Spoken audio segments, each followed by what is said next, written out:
Bismillahirrahmanirrahim. Assalamualaikum warahmatullahi wabarakatuh.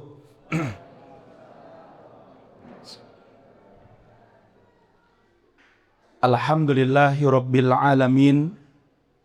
Wassalatu wassalamu ala sayyidina Muhammadin wa ala alihi wa ashabihi wa man tabi'ahum bi ihsanin ila yaumiddin. Asyhadu an la ilaha illallah wahdahu la syarikalah wa la na'budu illa iyyah al-malikul haqqul mubin wa nashhadu anna Muhammadan abduhu wa rasuluh la nabiyya wa la rasula ba'dah al-mab'usu rahmatan lil alamin. Yaqulullahu tabaraka wa ta'ala fi kitabihil karim, ya ayyuhalladzina amanuttaqullaha haqqa tuqatih wa la tamutunna illa wa antum muslimun. Wa qala Rasulullah sallallahu alaihi wasallam, ittaqillaha haitsuma kunta wa adbi'is sayyi'atal hasanata tamhuha wa khaliqin nasa bi khuluqin hasanin. Yang kami hormati dan yang kami muliakan, pengurus atau ketua Yayasan Al-Islam Sine dan seluruh jajarannya yang tidak bisa kami sebutkan satu persatu, dan juga yang sangat kami hormati dan yang kami muliakan, al-mukarramun, al-muhtaramun, para asatidah dan para ustadzat SDIT Al-Islam Sine yang mudah-mudahan dimuliakan oleh Allah Subhanahu wa Ta'ala.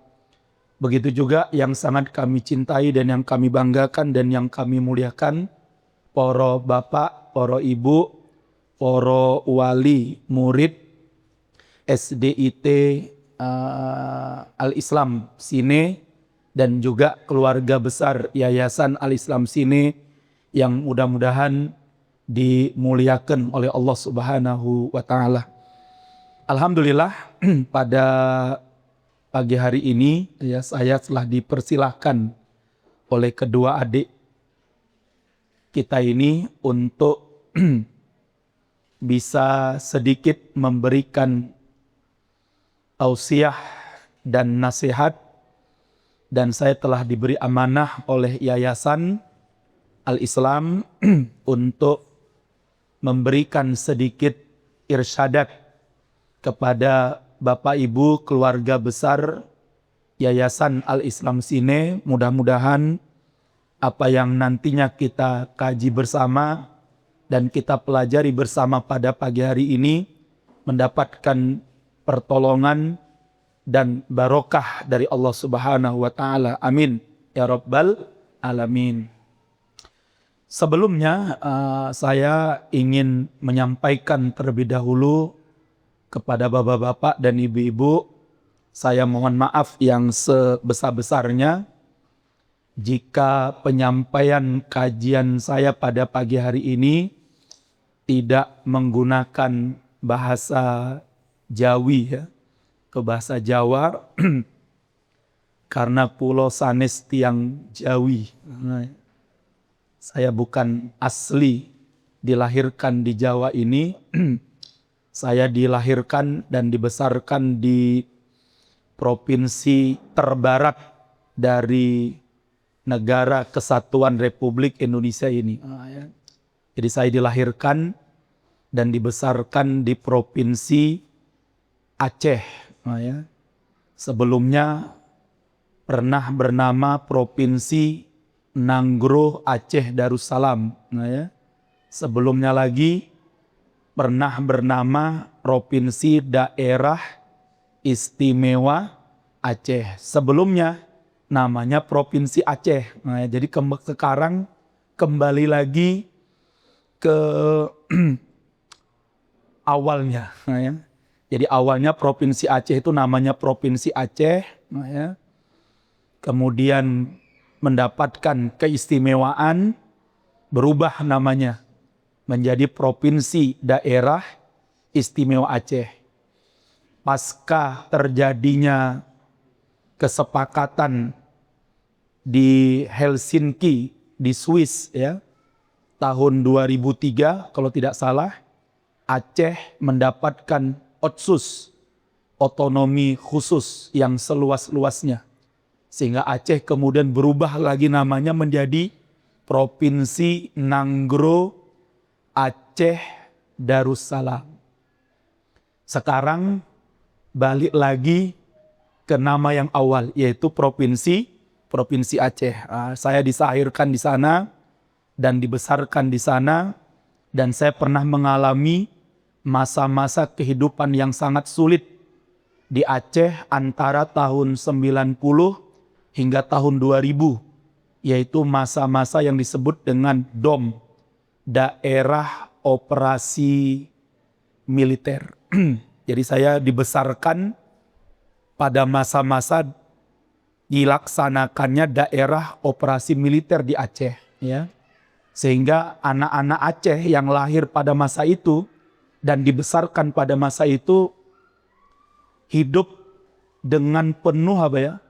Bukan kekerasan ya, kesemangatan ya, semangat perang ya, melawan penjajah Jawa, mungkin gitulah ya. Nah, itu doktrin, Mbak. Jadi doktrin ya, dari doktrin dulu tengku-tengku kami ya, doktrin para guru-guru kami, apalagi ya, saya juga banyak keluarga saya dari Gerakan Aceh Merdeka ya, GAM ya. Jadi doktrinnya dulu kurang dekat. Ya. Jadi doktrinnya dulu Jawa itu adalah penjajah, ya. Jawa itu penjajah, ya. Nggak hanya dari sini saja, orang-orang Jawa yang ada di sana, ya. Dulu kan ada transmigrasi ya dulu ya, besar-besaran ya.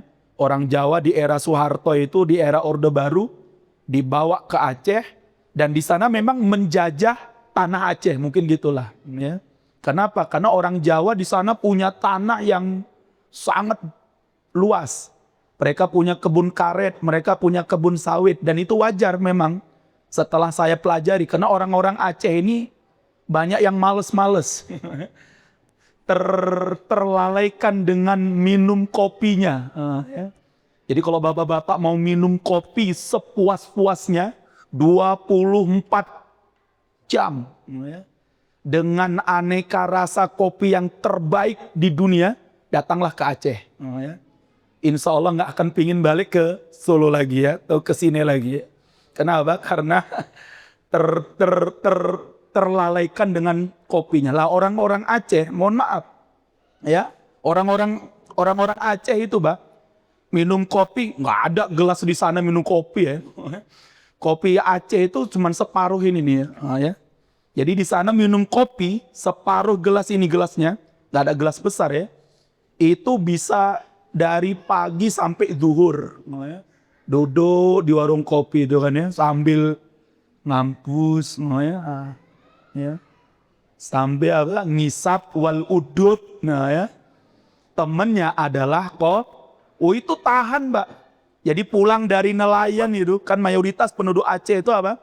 Nelayan ya. Jadi pulang dari nelayan, bawa ikan 5 kilo, 10 kilo dijual, dapat uang. Duduk di warung kopi. Lah ketika melihat orang-orang Jawa yang memang mereka datang ke sana, menjadi transmigrasi ya, menjadi transmigran, mereka datang ke sana memang dalam keadaan susah, sulit ya. Mereka harus bangkit, mereka harus hidup. Maka kemudian mereka bekerja. Mereka setiap pagi ke ladang, ke sawah, ngopi nggak ada, ya. Ngopinya di sawah mungkin gitu ya.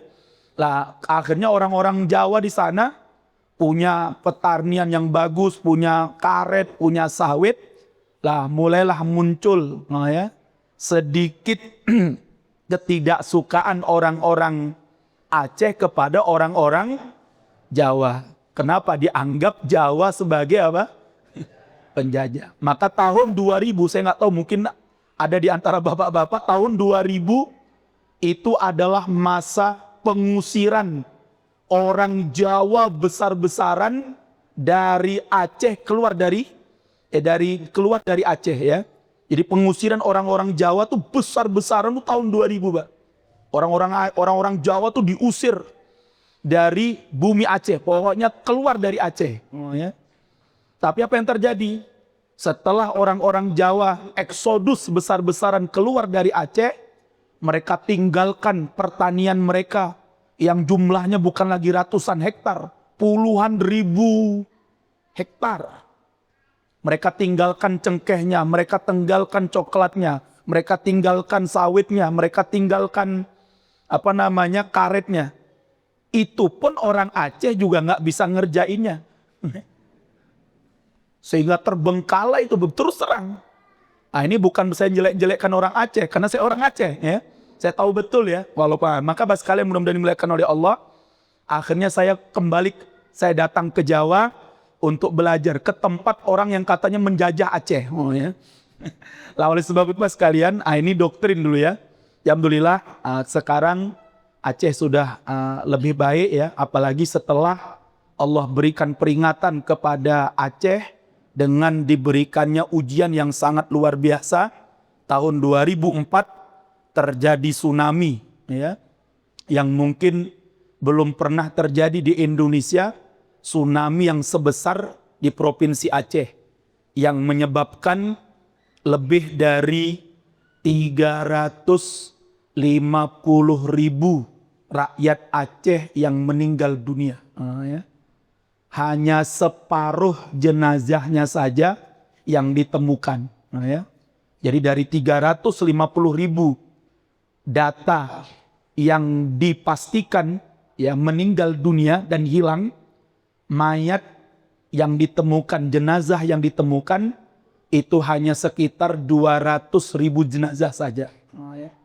Yang 150.000 jenazahnya wallahu a'lam di mana keberadaan mereka. Hanya Allah yang Maha tahu. Tapi pasti mereka ada kuburannya, mereka pasti akan mengalami ya yang namanya alam barzakh. Walaupun mungkin mereka terkubur di dalam laut sana, atau bahkan mungkin terkubur dalam perut ikan. Wallahu a'lam. Hanya Allah yang Maha tahu. Nah, oleh sebab itu Bapak Ibu sekalian, pada saat pagi hari ini saya berkesempatan hadir di sini ini untuk sedikit memberikan tausiah kepada Bapak-bapak dan Ibu sekalian. Baik Bapak Ibu sekalian, kita awali kajian kita pada pagi hari ini dari surat Al-Ahzab, yang bawa Al-Quran bisa dilihat dalam surat Al-Ahzab, surat yang ke-33, ya. Surat yang ke-33 ayat yang ke-72, ya.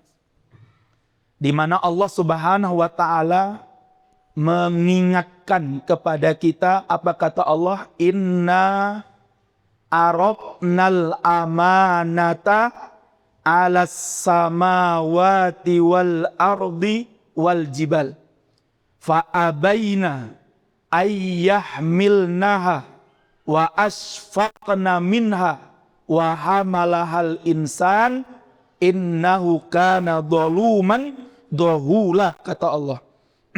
Apa kata Allah?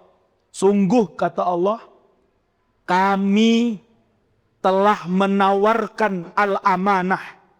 Mayoritas ahli tafsir mengatakan kata amanah di dalam surat Al-Ahzab ayat 72 ini maknanya adalah Al-Quran.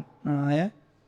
Jadi Allah katakan kami pernah menawarkan Al-Quran ini untuk dipikul oleh siapa? Langit, bumi, dan gunung. Jadi Al-Quran ini Pak, Al-Quran yang telah Allah turunkan kepada kita melalui Nabi Muhammad SAW dengan perantara malaikat Jibril alaihi salam selama lebih kurang 22 tahun 2 bulan ini dengan 30 juz 114 surat dan 6.600 ayat sekian, pernah telah ditawarkan oleh Allah untuk dipikul oleh langit, bumi, dan gunung-gunung. Tapi apa kata Allah? Fa'abaina ayyahmilnaha wa asfaqna minha. Semuanya enggan dan merasa berat untuk menerima dan memikul amanah yang bernama apa? Al-Quran. Kemudian apa kata Allah? Wahamalahal insan. Gunung aja nggak kuat, langit nggak mampu, ya, bumi tidak sanggup menerima amanah Al-Quran itu. Justru yang berani menerima amanah Al-Quran itu adalah siapa kata Allah? Manusia. Innahu kana dholuman jahula. Di lantaran sesungguhnya manusia itu dolim, lagi bodoh. Karena mereka nggak ngerti memikul amanah Al-Quran itu sangat apa? Sangat berat. Ya pokoknya manusia apa yang Allah turunkan kita terima. Karena ketidaktahuan kita, ya ketidakpahaman kita. Tapi setelah kita tahu Pak, ternyata Masya Allah, kalaulah langit, bumi, dan gunung ngerti betapa agungnya dan betapa mulianya menerima amanah Al-Quran ini, maka pasti mereka nggak akan menolaknya. Ya, pasti mereka, ya kita ini Pak, bodoh-bodohnya manusia, alhamdulillah Pak. Ya, kadang bodoh itu membawa kepada kebaikan, ya kan? Bodoh bisa jadi presiden, ya kan? Bodoh bisa jadi wakil presiden di sana loh ya, nggak di sini loh ya. Oh, ya. Jadi nggak selamanya kebodohan membawa apa? Membawa malapetaka. Ya ada juga Pak. Kebodohan itu justru kadang membawa apa? Kepada kebaikan. Kalau sadar bahwa dia adalah apa? Bodoh kan gitu kan. Tahu Bapak sekalian, mudah-mudahan dimuliakan oleh Allah. Bayangkan Bapak sekalian, setelah kita terima Al-Quran itu Pak, maka kita ketahui Pak, betapa agung dan mulianya menerima amanah yang berupa Al-Quran. Kita lihat.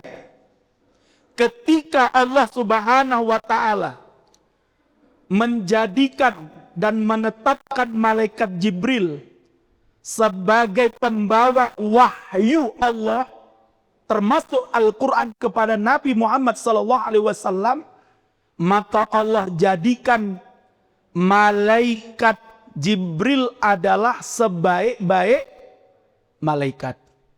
Sayyidul malaikah itu Pak. Penghulunya para malaikat ada siapa? Malaikat Jibril alaihissalam.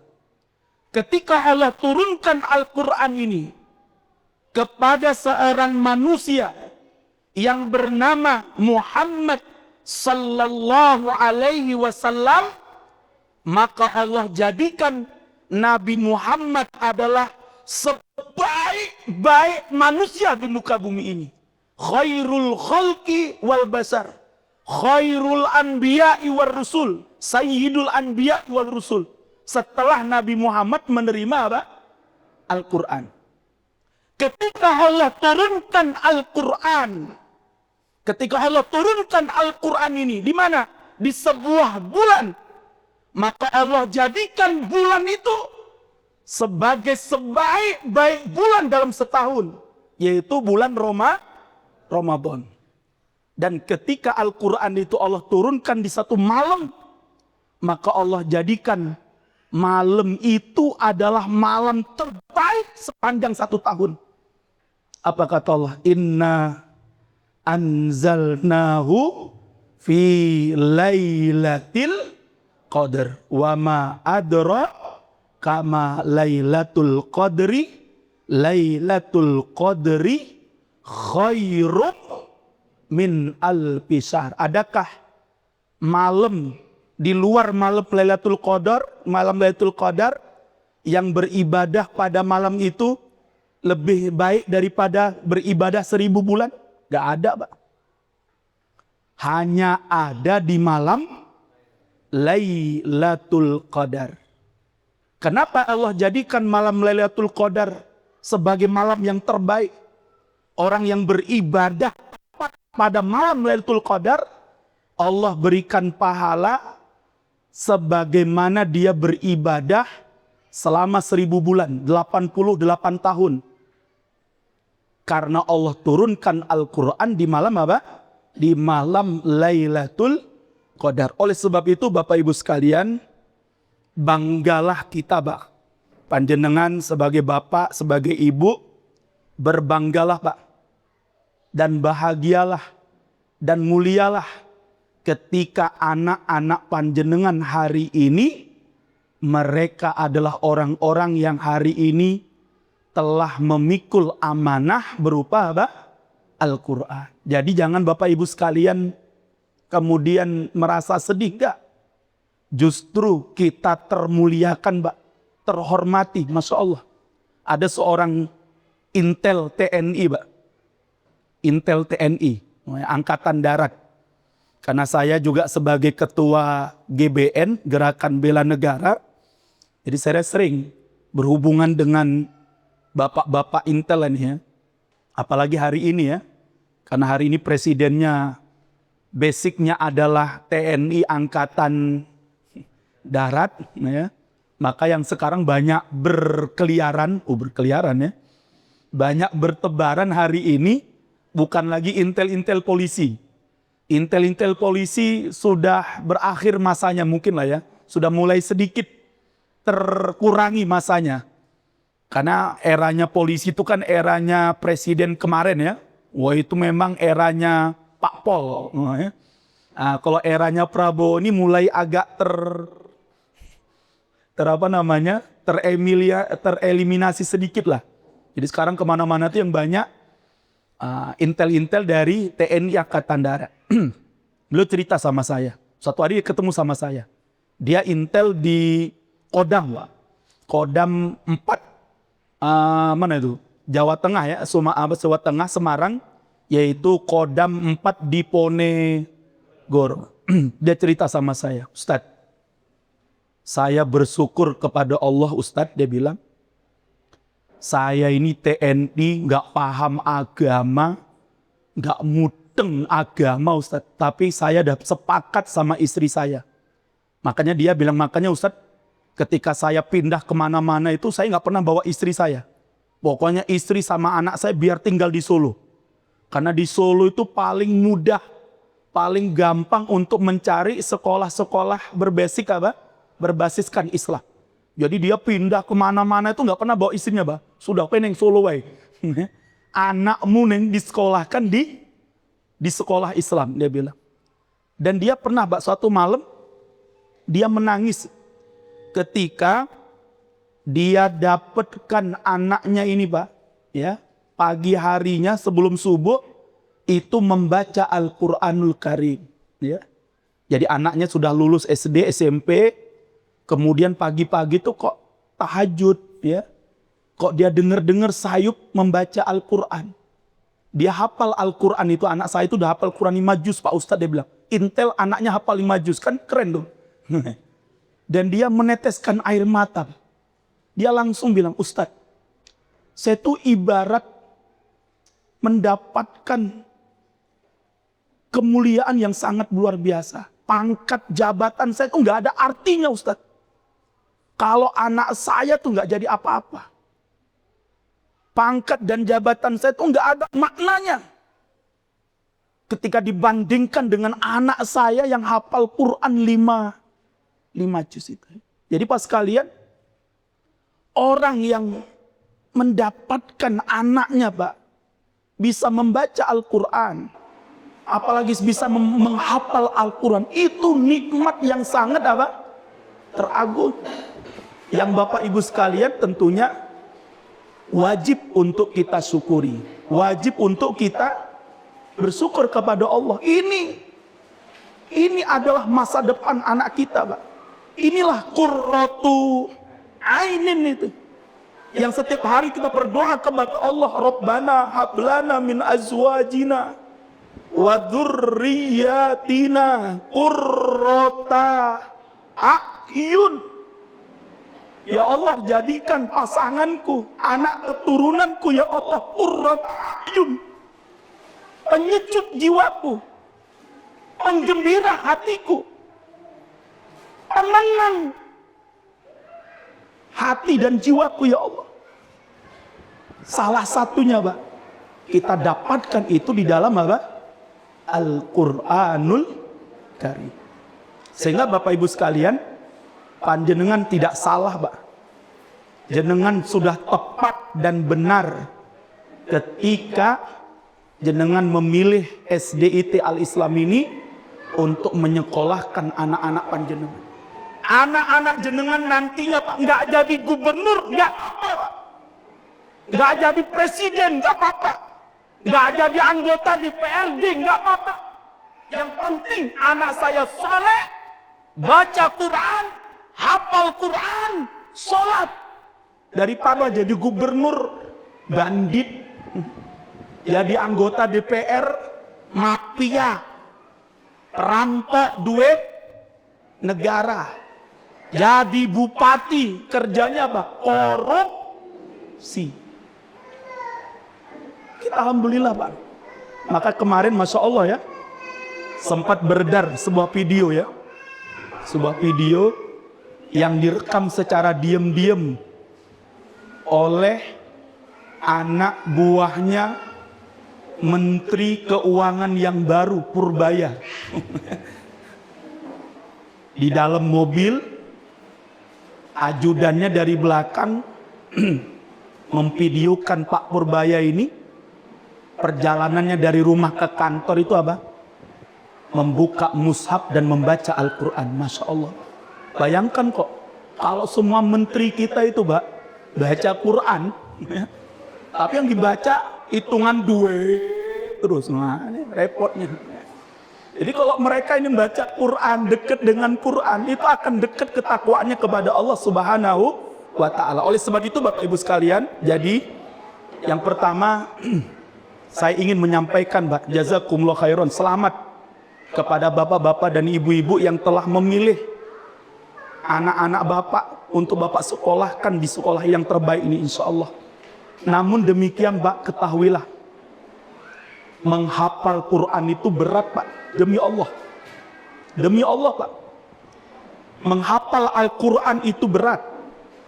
Menghafal Al-Quran itu tidak segampang apa yang kita pikirkan. Silahkan tanya anak-anak kita, silahkan tanya ustadzah-ustadzah kita dan ustadz-ustadz kita yang mengajar anak-anak kita. Sangat berat menghafal Quran itu Pak. Sudah hafalnya berat, lupanya pun paling cepat. Paling cepat. Kita pernah mengumpulkan Mbak 70 mahasiswa alumni pondok-pondok pesantren di Solo yang dulu mereka adalah para hafid. Mereka ini para penghafal Quran. Setelah lulus, mereka kuliah di Solo. Tuh ada yang di UNS, ada yang di UMS, ada yang di IAIN, ada yang sekarang jadi UIN ya. Ada beberapa kampus mereka sekolah di situ. Kemudian suatu hari kita kumpulkan. Ya, suatu hari kita kumpulkan mereka, para hafid-hafid ini, dan kemudian terkumpullah lebih kurang waktu itu 70 orang, Mbak. Dan apa yang terjadi? Ketika kita cek satu persatu hafalan mereka yang dulu pernah 30 juz, ternyata hanya hitungan jari yang masih menghafal 30 juz. Yang lainnya bahkan Mbak, ada yang cuma tinggal hafal juz 30. Maka oleh sebab itu Pak sekalian, jangan sampai pondok-pondok kita, sekolah-sekolah kita ini hanya menjadi pencetak mantan penghafal Quran. Oh mantan ya, mantan penghafal. Jangan sampai Pak, kalau hanya sekedar mencetak para mantan hafid, naudzubillah min dzalik. Kita pingin yang kita didik, yang kita besarkan, yang kita didik anak-anak kita di sini bukan menjadi mantan para penghafal Quran.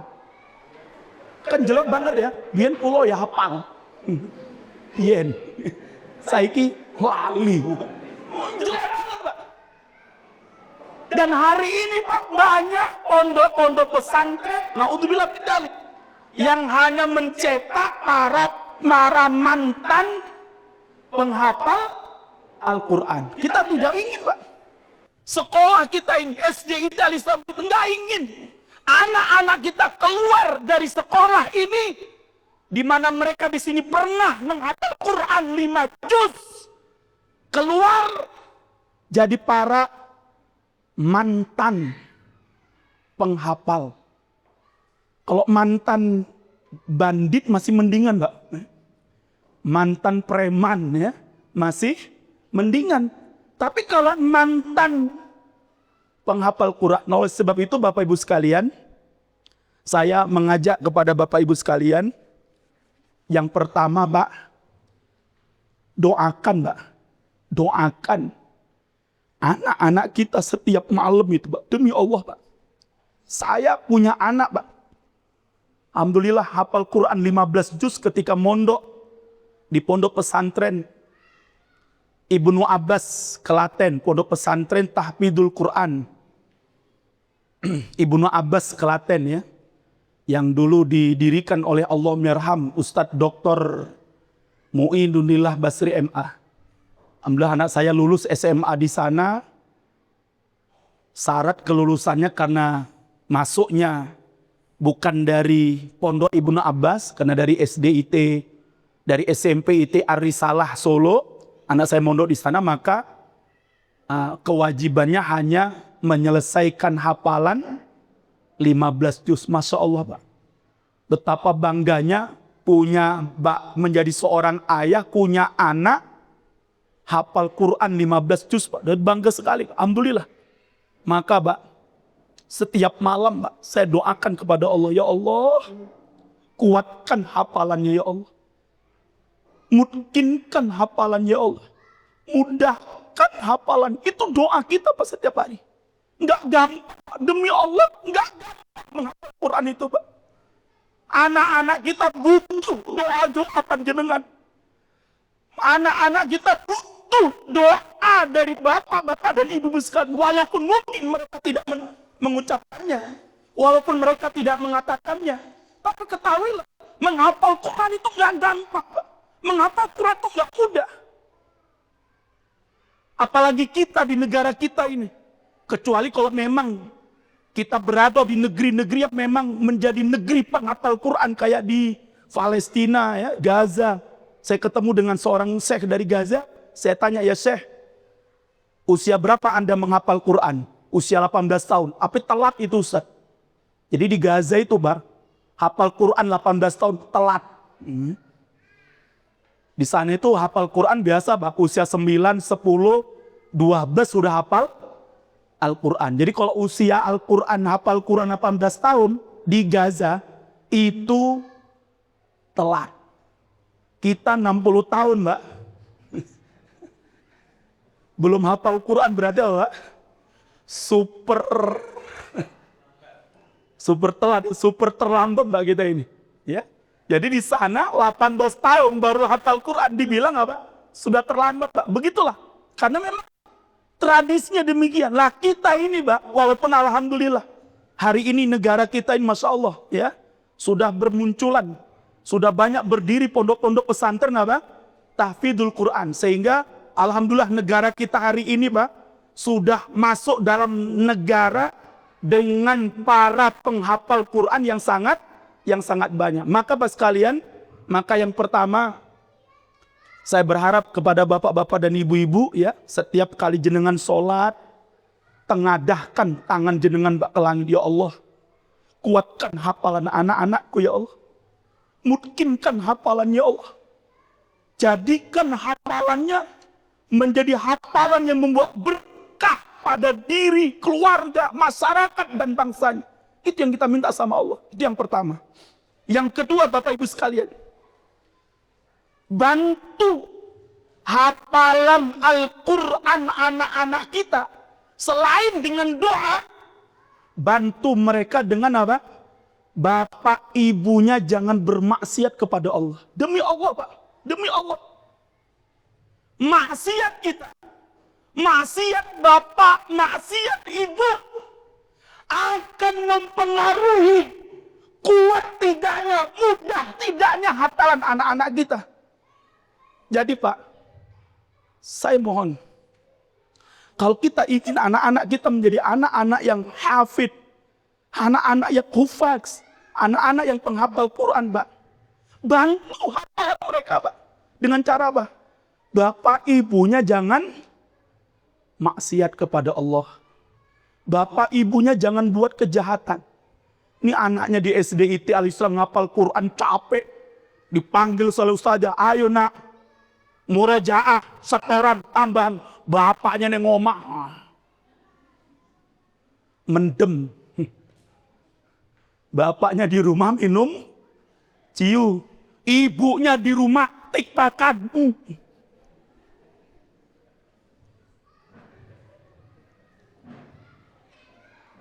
Anaknya capek-capek ngatar Quran di sini, Pak. Ibunya di rumah gini-gini.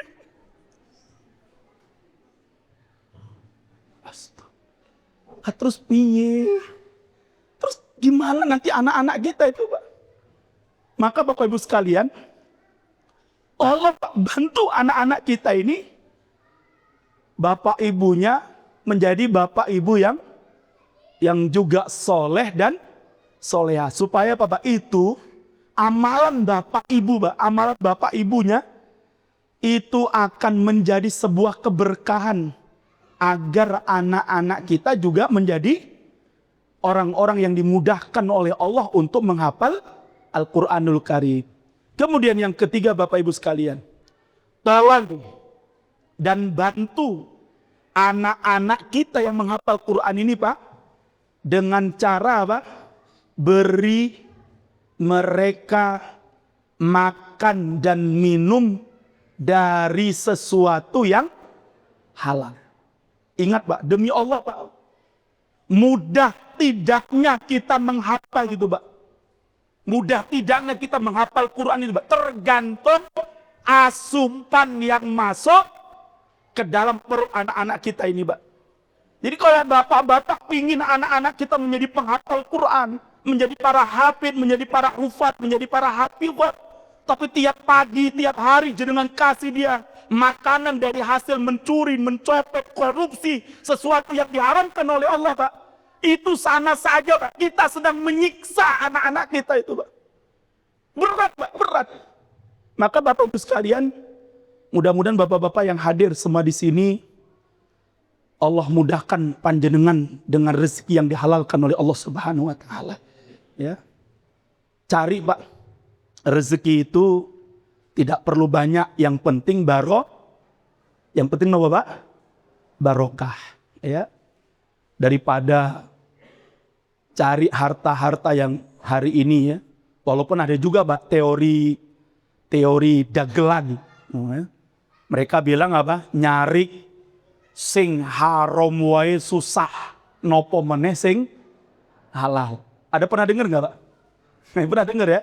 Golek sing haram wae wangel pol, napa meneh? Iki teori dagelan, ya. Rawahu setan, rawahu napa Pak, Bu? Rawahu setan ya. Kalau seorang muslim itu Pak berupaya minta sama Allah, dan ingat Pak, penghafal Quran itu, orang yang menghafal Quran itu merupakan wasilah ya, jalan untuk kedua orang tuanya akan dimudahkan oleh Allah mencari rezeki yang dihalalkan oleh Allah Subhanahu wa ta'ala. Oleh sebab itu Pak sekalian, bantu anak-anak kita ini Pak ya, minta sama Allah. Ya walaupun jenengan cuman jual telo Pak, mung jual cilok, itu lebih baik daripada berdasi tapi korupsi duit negara. Korupsi hari ini Pak betul-betul mengerikan Pak. Adik saya Pak, adik kandung saya itu kepala desa Pak. Adik kandung saya. Kalau di Aceh namanya Datuk. Adik kandung saya itu kepala desa. Kepala desa. Jalan, tiba-tiba dia telepon saya di Jogja. Bang, jemput awak bang, dia bilang. Oh di mana kau? Awak lagi studi banding bang. Di mana? Di Jogja. Udah selesai studi bandingnya. Udah bang, santai, tenang. Ya. Kau jemput bang ya dari Jogja. Awak mau jalan-jalan, saya mau jalan-jalan ke Solo, dia bilang. Datang saya ke sana, Pak. Saya tanya, memang berapa hari studi bandingnya? 3 hari bang. Lah terus kok 1 hari udah? Biasa bang, cuma sehari aja, 2 hari jalan-jalan. Saya bilang, kok berangkat ke Jogja 3 hari pakai uang siapa? Uang desa lah. Saya bilang, astagfirullah, lah takut loh, gue bilang. Perut kau di hari kiamat buncit, dia bilang gitu. Kenapa bang lah? Taruhnya, saya bilang, karena biasa orang Sumatera kan pakai tahu kalau. Ya, saya bilang, apa kau nggak tahu? Saya bilang, wargamu di sana, di Aceh sana itu, taunya kamu berangkat ke Jogja untuk apa? Studi banding. Tapi ternyata sesampai di Jogja yang dibandingkan apa? Kasur. Karena dia tidur di hotel. Yang dibandingkan apa? Makan. Karena makannya di mana? Saya bilang berat, saya bilang itu hisapnya nanti. Udah bang, nggak usah bicara hisap bang, nanti aja bang, dia bilang. Jadi itu sekelas kepala desa. Lantas bagaimana dengan menteri yang presiden tekan Eropa? Ngomong-ngomong, studi banding. Banding apa nih? Ada di sini? Oh nggak ada. Berat, Pak. Ngeri, Pak. Kayak sekelas kepala desa, Pak. Seperti itu. Lantas bagaimana studi bandingnya camat? Bagaimana studi bandingnya bupati? Bagaimana studi bandingnya gubernur? Bagaimana studi bandingnya presiden? Oh, presiden ya? Jadi Pak, nasallahu alafiyah. Jadi korupsi di lingkaran birokrasi itu, Pak. Dari yang paling kecil. Adik saya tuh bilang, bang, kita itu mau ngaspal jalan, saya nggak tahu lah, mudah-mudahan di sini ini orangnya bertakwa semua, mudah-mudahan. Kayaknya beda ya. Jadi di Aceh itu, Pak, kata adik saya itu. Jadi ada dapat proyek pengaspalan jalan sejauh berapa kilometer itu dengan anggaran 500 juta. Ditelepon tuh dari PU-nya itu. Pak Dato, ya, ini kampungnya Pak Dato jadi ngambil proyek pengaspalan jalan sekian kilo ini dengan anggaran 500 juta. Pak Dato, oh jadilah. Udah lama jalan kami nggak diaspal nih, ya. Sejak saya kecil, sampai sekarang belum diaspal jalan itu. Apa kata dari pihak PU-nya? Pak Dato transfer dulu 100 juta. Untuk apa? Untuk membuka apa itu ya? Aplikasinya katanya. Bayangkan Pak, berarti Pak, ketika ada proyek jalan 500 juta Pak, untuk ngaspal, yang turun hanya 400 juta. Walaupun yang tertulis di anggaran berapa? 500 juta. Kalikan berapa puluh ribu desa. Peng 100 juta. Opera pengkar ini gue ngariknya. Jadi Pak, na'udzubillah min dzalik. Dan hati-hati Pak. Saya ngisi kajian ini bukan cerita sinetron Pak. Ini pengalaman pribadi saya Pak. Saya diundang pengajian di Surabaya. Semoga Allah menjaga kita semua Pak. Nah, saya merinding Pak diceritakan itu. Jadi saya khutbah Idul Fitri lah di Surabaya. Selesai khutbah, dibawalah saya ke rumah takmir masjidnya yang merupakan panitia pelaksanaan sholat Id itu. Ceritalah si takmir ini kepada saya Pak. Semoga Allah menjaga kita. Ini pentingnya Pak. Kita mencari harta yang halal dan itu barokah insya Allah. Cerita Pak takmir sama saya Pak. Ustadz, beberapa hari yang lalu ada tetangga yang meninggal dunia. Maka datanglah anaknya sama istrinya ke rumah saya bilang, Pak, tolong uruskan jenazah bapak saya. Nah, karena memang saya sudah memang dikenal ya sebagai takmir yang surat mengurusi jenazah kalau dia meninggal dunia, saya datang. Maka saya mandikanlah jenazah itu, kata bapak ini, bersama istri dan anak-anaknya. Semoga Allah menjaga kita. Kan kalau memandikan jenazah itu kan apa ya, mayat itu kan agak didudukkan ya untuk dia apa namanya ya, diperas ditekan perutnya agar keluar kotorannya. Apa kata bapak ini, Pak? Ustadz tahu apa yang terjadi? Ketika saya tekan perut itu, kotorannya bukan keluar dari lubang duburnya, keluar dari mulutnya. Jadi kotoran itu keluar dari mulutnya. Terbuka mulut itu keluar kotoran. Bayangkan, Pak, anak dan istri itu menangis sejadi-jadinya, Pak. Ini saya bilang, saya diamkan, sudah, diam. Kemudian saya ambil sapu tangan, kemudian saya bersihkan mulut orang ini. Ini bukan cerita Al-Hidayah loh ya. Ini bukan loh, ini Ustadz jangan nonton film ini. Enggak, ini diceritakan, Mbak. Saya bersihkan, Pak Ustadz. Saya buka itu mulutnya. Si bapak itu saya bersihkan mulutnya. Saya bersihkan sampai bersih. Pakai sapu tangan saya bersihkan. Setelah itu saya mandikan. Setelah itu saya bilang sama istri dan anak-anaknya, tolong, ini aib. Jangan diceritakan ke siapapun. Artinya jangan nyebutkan nama ya kan itu. Kalau bapak ini kan nggak nyebutkan nama. Saya pun nggak tahu orangnya. Tapi beliau ceritakan sebagai pelajaran bagi kita, Pak. Setelah menguburkan, Pak. Setelah menguburkan, dia datang ke rumah orang ini.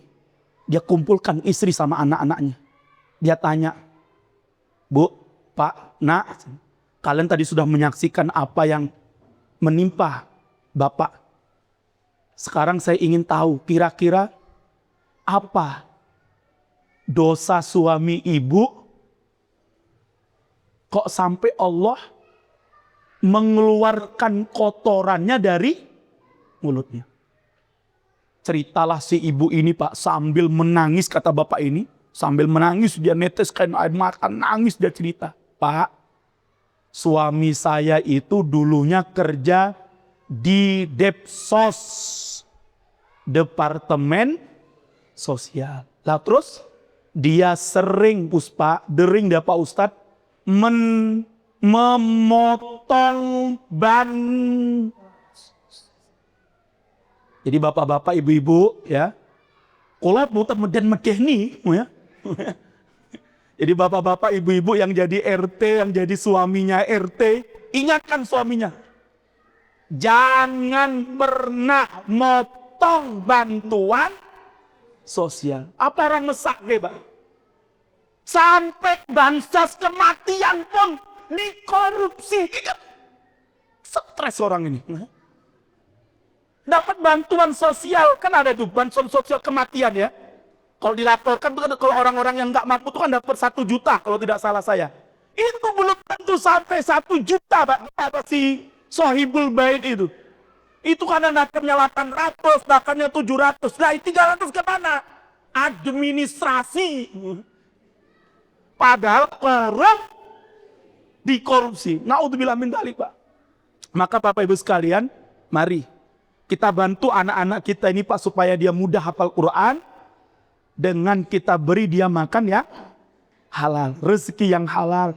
Nah, hari ini Bapak hanya bisa beli tempe, inilah yang halal. Nah, ibu bilang, abimu hari ini bisa membeli, ibumu hanya bisa membeli tahu. Sudah kita makan tahu. Jangan sampai, Pak, kita masukkan ke dalam perut anak dan istri kita dari makanan-makanan yang kita dapatkan dengan cara yang tidak halal. Apalagi kalau barangnya tidak halal. Naudzubillah min dzalik. Saya mudah-mudahan di sini belum ya. Kalau di Solo, Pak, hari ini sudah hati-hati betul, Pak. Berapa banyak ada penelitian, Pak. Ada penelitian yang dilakukan oleh mahasiswa Universitas Muhammadiyah Surakarta. Jadi dengan kalau ke Solo, Pak, Solo itu kan dikenal dengan kota kuliner. Sampai saya ngisi di Gresik sana, Pak. Jamaahnya bilang sama saya, Ustaz dari Solo ya? Nggih, kula tiap 1 minggu di Solo. Kenapa, Pak? Matiang lah. Dari Gresik, Pak, dari Gresik. Tiap 1 minggu kemana? Ke Solo. Hanya maem. Solo tuh terkenal, Pak, dengan kota kulinernya. Apalagi namanya ayam goreng, bebek. Penelitian mahasiswa UMS, Pak, dari pertigaan Kartosuro itu sampai yang namanya makam haji itu ada sekian ribu pedagang ayam goreng itu. Mereka bilang apa? Hanya sekian %, yang ayamnya disembelih secara syar'i. Kalau sembelih secara syar'i itu, Pak, ini bapak-bapak, terutama ibu-ibu ya, karena sering belanja panjenengan. Kalau bapak-bapaknya kan jarang ya. Jadi, Pak, kalau ayam tuh disembelih dengan cara yang syar'i, dengan cara yang benar, namanya ayam itu kan kalau penyembelihan yang syar'i itu kan terpotong 2 urat. Urat makan dan urat pernapasan. Itu kalau 2 uratnya terputus, pasti, Pak, pasti itu ayamnya bakalan tahu ya, lehernya akan terbuka, Pak, lebat. Tapi kalau cuma di lehernya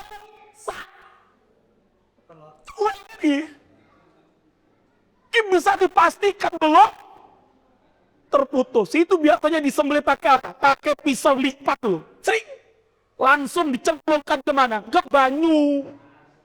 Panas itu.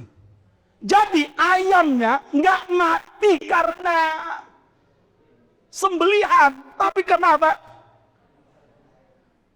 Jadi, Pak, kita hati-hati, Pak. Makanya kalau beli ayam itu, Pak, cari betul orang-orang yang soleh, yang betul-betul nyembelihnya, Pak.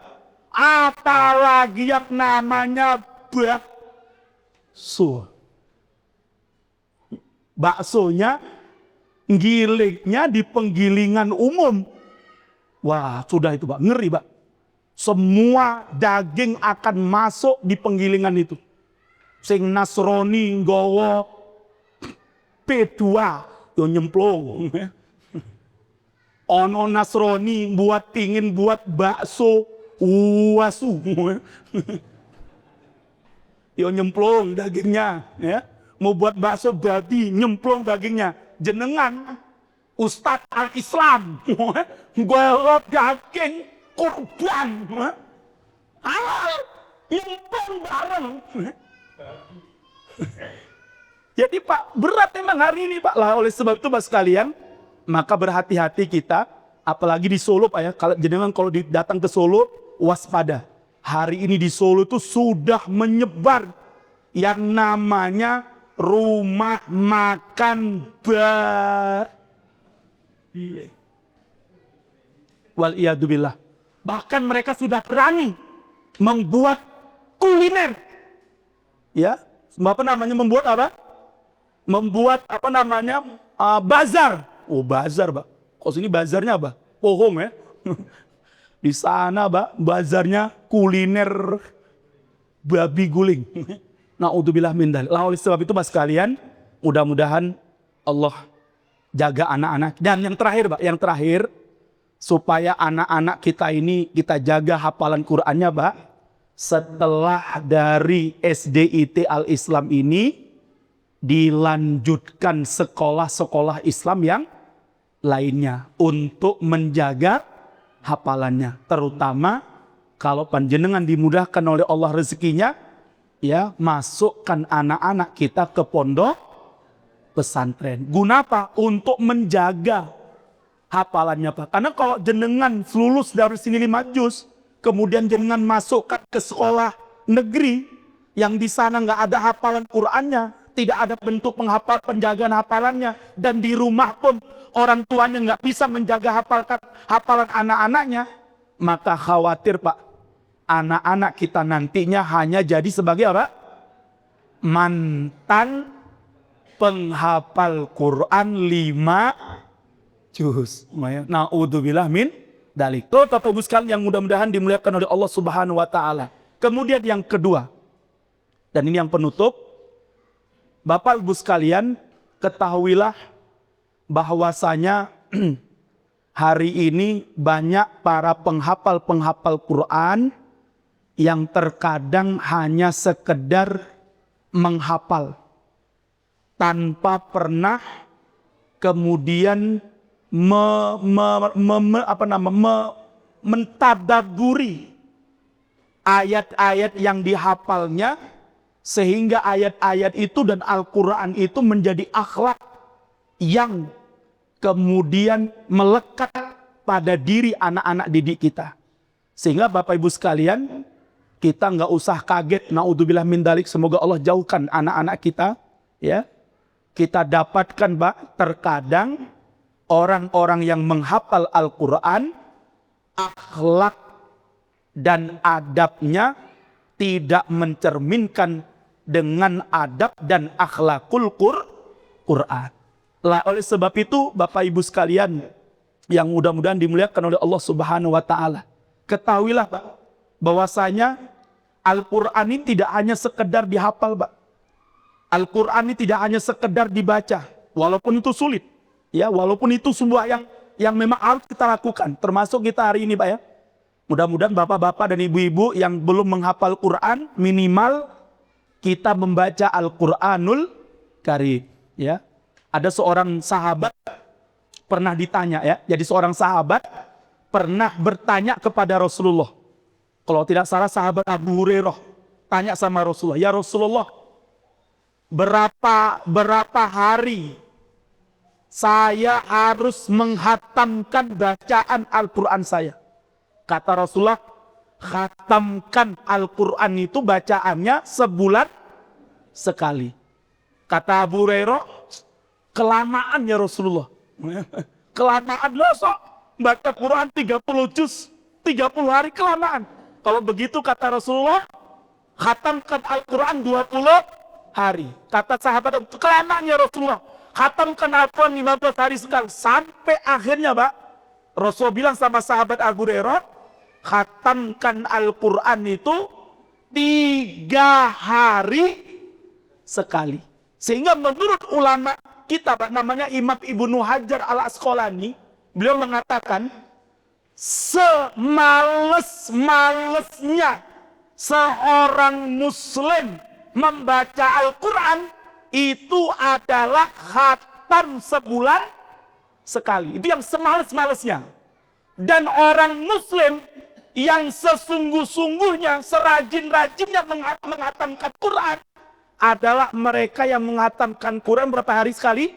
3 hari sekali, Pak. Jadi orang muslim yang paling rajin menghatamkan Quran, yang membaca Quran itu dia akan menghatamkan 3 hari sekali. Dan yang paling males berapa hari, Pak?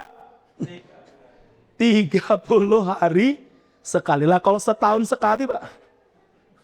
Hah? Kalau setahun sekali? La haula wa la quwata illa billah, ya. Banyak di antara kita ini menghatam Qur'annya hanya di bulan Ramadan. Maka saya mengajak bapak-bapak dan ibu-ibu, ya. Makanya dulu menarik itu sebenarnya, ya, programnya Ustadz Yusuf Mansur dulu dia. Namanya apa?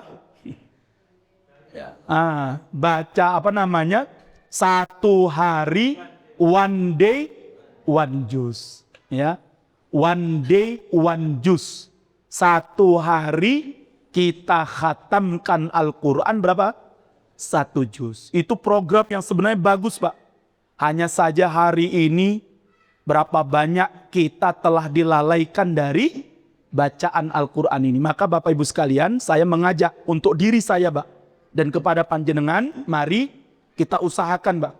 Usahakan, kalau nggak bisa 1 day 1 juz, 1 day setengah juz. Nggak bisa juga 1 day 1/4 juz. Nggak bisa juga ojol, 1 day 1 lembar. Oh, ya. Nggak bisa juga Ustaz, 1 day 1 lembar gimana? 1 day 1 muka. Oh, ya.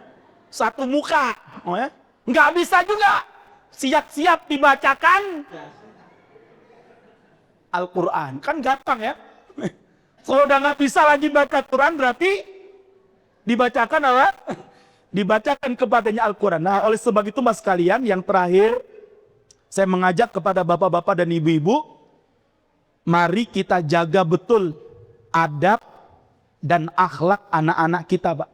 Hari ini kerusakan akhlak, kerusakan adab, kerusakan moralitas anak-anak kita hari ini jauh lebih mengerikan, Pak. Sudah sangat dahsyat. Maka saya mengajak kepada bapak-bapak dan ibu-ibu, bahwasanya Al-Quran, sebagaimana Allah sebutkan dalam Al-Quran ya, kata Allah, Pak, wa makanal mu'minuna liyanfiru kafah falawla nafara min kulli firqatin minhum ta'ifatul liyatafaqahu fiddin waliyundiru qaumahum idza raja ilaihim la'allahum yahdarun. Allah katakan, fungsi kita belajar, fungsi pendidikan, fungsi thalabul ilmi itu hanya ada dua. Satu, untuk menjaga kemurnian syariat Islam ini, dan yang kedua, untuk menerapkan syariat Islam sebagai pedoman di dalam hidup kita. Jadi Bapak Ibu sekalian, dengan kita belajar Al-Quran, dengan kita menghafal anak-anak kita dengan Al-Quran, menghafalkan anak-anak kita dengan Al-Quran, dan dengan kita menyekolahkan anak-anak kita di sekolah-sekolah Islam, di sekolah-sekolah yang hari ini menghafalkan Quran, maka apa yang kita inginkan, Pak?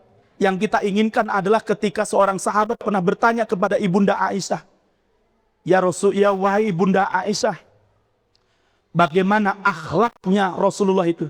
Maka Ibunda Aisyah menjawab, karena khuluquhul Quran.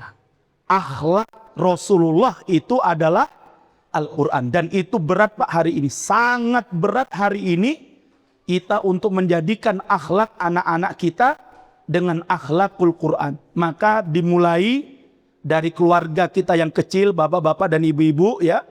Hari ini tantangan kita Pak, terutama tantangan setan gepeng. Apalagi anak-anak kita, sampai ada seorang ibu-ibu yang anaknya mondok di Iskarima itu. Dia cerita sama saya, Ustadz, kok bisa ya anak saya itu Ustadz, pas pulang ke rumah, ya, tangan kanannya Al-Quran, tangan kirinya keyboard game. Tuh kira-kira gimana mengintegrasikannya gitu? Otak kiri game, otak kanan. Jadi hari ini Pak, salah satu fitnah ujian kita dengan anak-anak kita Pak, adalah anak-anak kita hari ini sudah kenal dengan yang namanya media sosial. Anak-anak kita sudah dekat dengan HP, yang namanya game, medsos. Itu sudah menjadi tantangan dan ujian terbesar bagi kita hari ini Pak. Anak-anak kita itu Pak, kalau sudah main game, sudah megang HP itu Pak, itu disuruh sholat, diem, ngomong kaget Pak. Lo baru, oh kaget ya. Baru anaknya sholat. Kalau sudah nyekel HP itu Pak, na'udzubillah min dzalik, berat Pak. Sampai saya bayangkan Pak, saya bayangkan, ya Allah, kalaulah saya orang tua masih hidup saja, sudah begitu sulitnya anak kita hari ini Pak. Lantas bagaimana kalau nanti kita meninggal dunia? Maka Bapak Ibu sekalian, ini memang sudah merupakan programnya orang-orang kafir Pak. Mereka buat HP dengan harga murah, dengan aplikasi yang sangat bagus. Mereka buat HP-HP yang keren, aplikasi yang sangat termutakhir dengan harga yang terjangkau. Supaya apa? Supaya anak-anak kita hari ini dekat dengan HP tersebut, bisa mereka beli, dan itu akhirnya Pak akan menjauhkan mereka dari sholat, akan menjauhkan kita dari membaca Quran. Betul Pak. Kita kalau kerja Pak, Berangkat ibu-ibu, bapak-bapak berangkat ke kantor, nggak membawa mushaf Al-Quran, mungkin tenang-tenang aja. Tapi coba yang gepernya ketinggalan. Iya Pak. Bali nih ngomah, lah ngopo Bali bi? Quran ini keri, oh boten, HP, wah. La haula wala quwata illa billah. Ngeri Pak hari ini. Berapa banyak ibu-ibu yang update belanja keranjang. Tiap hari Shopee, pakai, ya, pakai. Sing mumet suami nih. Bisa mati suami. Pokat pakai loh. Sekarang hari ini Pak, ibu-ibu kita kerjanya apa coba? Megang medsos itu. Buka Shopee, buka apa lagi tuh? Apa lagi Bu aplikasinya Bu? Wah, ya. TikTok Live. Ya Allah, berapa banyak Pak? Bahkan mungkin pagi hari ini Pak, mungkin kita belum sempat membaca Quran itu. Saya yakin Pak.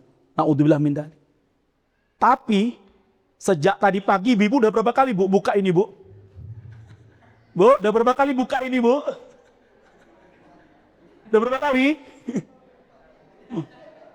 Buka Qurannya udah berapa kali Bu? Belum. Inna lillahi wa inna ilaihi raji'un. Jadi ibu, bapak-bapak ya, berapa banyak Pak media sosial ini ya telah menjauhkan kita, telah melalaikan kita dari Al-Quran, telah menjauhkan dan melalaikan kita dari sholat. Bahkan yang lebih dari itu Pak, sekarang kemaksiatan tidak lagi gampang untuk dipamerkan Pak. Sekarang mereka akan memamerkan aurat mereka, akan mempamerkan, na'udzubillah min dzalik, ya, aurat-aurat mereka sekarang di depan media-media sosial, dan mereka sudah nggak punya malu Pak. Dan hari ini anak-anak kita belajar dari iklan-iklan itu Pak. Anak-anak kita belajar dari medsos itu. Anak-anak kita belajar dari konten-konten yang menjauhkan kita dari Islam. Berapa banyak Pak? Ibu-ibu kalau sering nonton konten, walaupun itu kontennya konten ngeprank, tahu konten ngeprank ya? Suami pulang ngasih duit sama istrinya 10 juta. Ya. Besok suaminya buat konten lagi, pulang suaminya belikan emas perhiasan. Walaupun itu konten, demi Allah Pak, dan sedikit demi sedikit itu akan mempengaruhi. Lah apa yang diberikan oleh ketua yayasan? Untuk bocor akurat 40 tahun, orang tahu dikai emas, kecuali emas.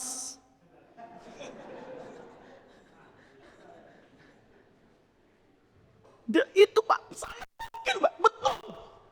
Mungkin itu konten, tapi konten hari Pak. Jenengan nonton konten suami ngasih rumah, apalagi konten di YouTube ya, para artis menunjukkan isi rumahnya yang di dalamnya ada kolam renang, yang kamarnya sekian meter, yang ada spring bednya sekali dimasuk langsung, bus hilang orangnya. Kemudian jenengan banding ke kamar jenengan, la haula wala quwata. Suami jenengan pulang, jenengan passing. Ngopo nih? Ngopo? Malam-malam baru ngomong, Bi, bok kamarnya diganti. Tuku spring bed sing anu ki lho, sing bablas mati. Astagfirullahaladzim. Maka Pak, saya bilang sama istri saya, pokoknya jangan sering-sering kau buka TikTok, saya bilang. Habis duit suami kau, boli. Sekarang ini Pak, ibu-ibu tuh belanja bukan lagi karena kebutuhan, tapi karena keinginan. Nggih betul Bu? Nggih.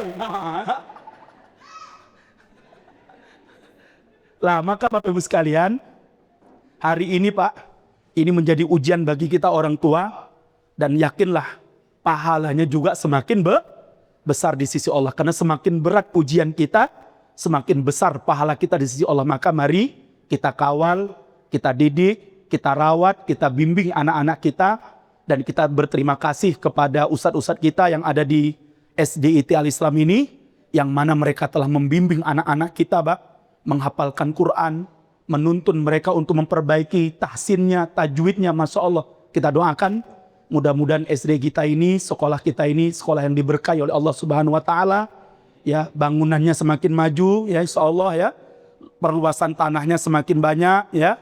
Mudah-mudahan dari SDIT Al-Islam inilah nanti lahir calon presiden. Masa dari Solo aja, bawa dari sini. Ya, mudah-mudahan ya. Kita nggak tahu, Pak. Ya, saya pengen ngerti dulu ya. Kalau Jokowi tukar mebel bisa jadi presiden, ya Bapak? Iya. Maka sangat mungkin dari sini tahun 2100. 2100 ya. Masih hidup nggak kira-kira? Ya. Kita nggak ngerti, Pak. Bisa jadi akan lahir seorang presiden dari sekolah ini. Kita doa sama Allah Subhanahu Wa Taala, dan mari kita tutup ya kajian pada pagi hari ini. Saya mohon maaf tidak bisa memperpanjang lebar karena saya masih ada jadwal kuliah mengajar di pondok pesantren saya, dan mari kita akhiri kajian pada siang hari ini atau pada pagi hari ini dengan sama-sama berdoa kepada Allah Subhanahu Wa Taala. Bismillahirrahmanirrahim. Alhamdulillahirabbil alamin. Hamdan syakirin, hamdan yuwafi ni'amahu wa yukafi'u mazidah. Alhamdulillahirabbil alamin. Wassalatu wassalamu ala asyrafil anbiya'i wal mursalin wa ala alihi wa ashabihi ajma'in. Allahumma ighfir lana wa liwalidina warhamhuma kama rabbawna shaghira. Waghfiril muslimina wal muslimat wal mu'minina wal mu'minat al-ahya'i minhum wal amwat innaka sami'un qaribun mujibud da'wat wa ya qadiyal hajat. Rabbana ighfir lana wa liwali ikhwanina alladhina sabaquna bil iman wa la taj'al fi qulubina khillan lil ladina amanu Rabbana innaka raufur rahim. Rabbana dhalamna anfusana wa illam taghfir lana wa tarhamna lanakunanna minal khasirin. Rabbana Allahumma ja'al qulubana waj'al ahlana waj'al usratana ya Allah fi rahmatika ya arhamar rahimin ya mujibas sa'ilin. Rabbana hab lana min azwajina wa dhurriyyatina qurrata a'yun waj'alna lil muttaqina imama waj'alna lil muttaqina imama. Ya Allah, ya Tuhan kami, jadikanlah anak-anak kami ya Allah sebagai anak-anak yang menghafal Quran ya Allah. Jadikan anak-anak kami ya Allah sebagai anak-anak yang menjadi penjaga kitab suci-Mu ya Allah. Ya Allah, berkahilah kehidupan kami ya Allah. Berkahilah kehidupan anak-anak kami ya Allah. Berkahilah kehidupan keluarga kami, bangsa dan negara kami dengan hafalan-hafalan Al-Quran. Ya Allah, ya Rabbal Alamin. Ya Allah, mungkinkan ya Allah, kuatkan hafalan anak-anak kami ya Allah. Jadikan hafalan anak-anak kami ya Allah menjadi hafalan yang akan membawanya kepada jannah-Mu ya Allah. Yang akan membawa sebuah tempat yang agung dan mulia kelak di hadapan-Mu ya Allah. Ya Allah, ya Tuhan kami, jadikan ya Allah, jadikan ya Allah hafalan anak-anak kami ya Allah, yang kelak di hari kiamat anak-anak kami akan memakaikan kepada kami ya Allah mahkota emas dari surga-Mu ya Allah. Ya Allah, kami rindu ya Allah, kami rindu kelak di hari kiamat ya Allah, kami dipakaikan sebuah mahkota yang sangat indah yang terbuat dari berlian dan emas dari surga-Mu ya Allah di hari kiamat ya Allah. Ya Allah, ya Tuhan kami, jadikan anak-anak kami anak-anak yang soleh dan soleha ya Allah. Jadikan anak-anak kami ya Allah anak-anak yang senantiasa lisannya basah dengan kalimat Rabbighfirli waliwalidayya warhamhuma kama rabbayani shaghira. Ketika kami masih hidup, terlebih setelah kematian kami ya Allah. Ya Rabbal Alamin, Ya Mujibas Sa'ilin. Ya Allah, luaskanlah rezeki kami ya Allah. Luaskan rezeki para guru-guru dan ustadz-ustadz kami yang ada di SDIT Al-Islam ini ya Allah. Turunkan keberkahan, kebaikan-kebaikan kepada sekolah kami ya Allah. Jadikan anak-anak kami di sekolah ini ya Allah menjadi anak-anak yang teladan, anak-anak yang berakhlakul karimah ya Rabbal Alamin. Yang lebih dari itu, jadikan mereka sebagai anak-anak yang qurratu ainin fid dunya wa fil akhirah. Rabbana atina fid dunya hasanah wa fil akhirati hasanah wa qina adzabannar wa qina adzabannar wa qina adzabannar. Subhana rabbika rabbil izzati amma yasifun wa salamun alal mursalin walhamdulillahi rabbil alamin. Demikian yang dapat kami sampaikan, lebih dan kurangnya kami mohon maaf. Billahi taufiq wal hidayah. Assalamualaikum warahmatullahi wabarakatuh.